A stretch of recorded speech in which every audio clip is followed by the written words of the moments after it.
Hey there! Welcome to this tutorial on how to add text to your story on Instagram on Android. It's a great way to add context and express yourself in your stories.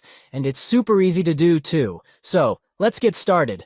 First, open up the Instagram app and tap on the Add Story icon located in the top left corner of your screen. This will take you to a screen where you can choose the photo or video you want to upload. Once you've selected your photo or video, tap on the AA icon located at the top of your screen. This will open up a text editor for you to add your text. A blinking cursor will appear on your screen, indicating that you can start typing. Write in the text you want to apply to your story. You can manipulate the size, the color, and the outline of your text by using the options provided in the text editor.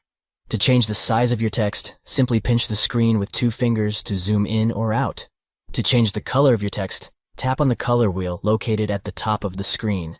To change the outline of your text, tap on the AA icon again and select your desired outline. When you're happy with your text, tap on the checkmark located in the top right corner of your screen to save it. Your text will now be added to your story. You can add as many text elements as you like to your story. Simply repeat the process above to add more text. Once you're happy with your story, tap on the Your Story button to post it, and that's it. You've successfully added text to your story on Instagram on Android. Adding text to your stories is a great way to add context and express yourself. So go ahead and try adding text to your next story today. Thanks for watching, and we'll see you in the next one.